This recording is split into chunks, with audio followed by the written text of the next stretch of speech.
Good afternoon. Our reading for today from Love to the Uttermost is entitled A Holy Week Volcano. Now the men who were holding Jesus in custody were mocking him as they beat him.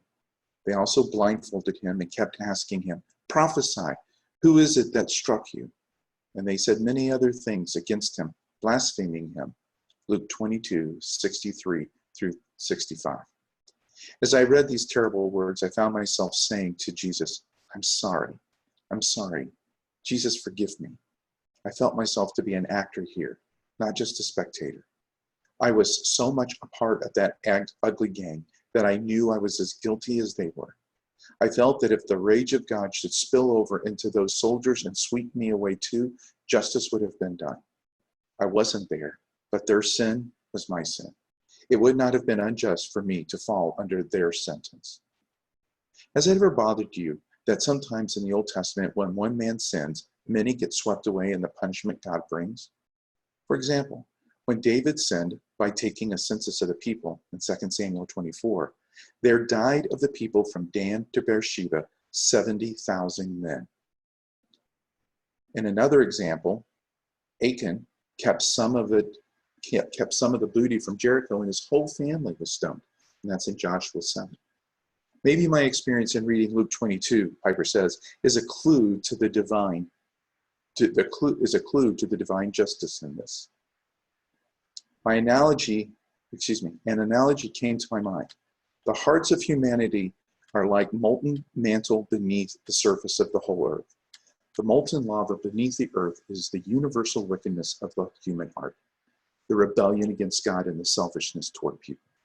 Here and there, a volcano of rebellion bursts forth, which God sees fit to judge immediately.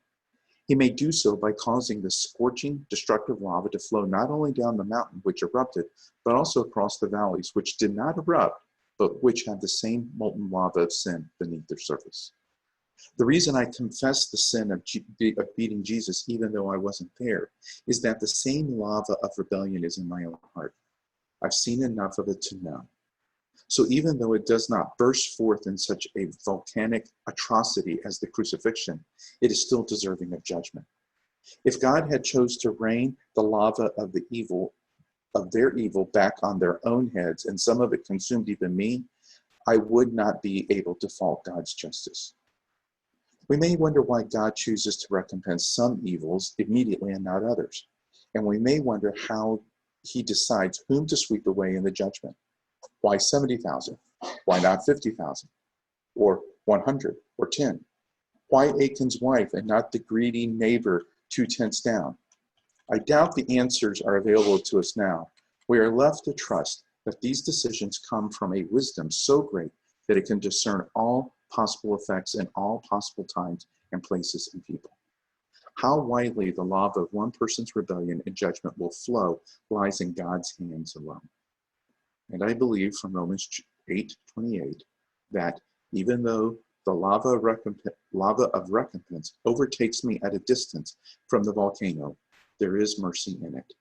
I do not deserve to escape, for I know my own heart, but I trust Christ, and so I know the judgment will be turned to joy. Though he slay me, yet will I trust him. For precious in the sight of the Lord is the death of his saints. Have a good Saturday.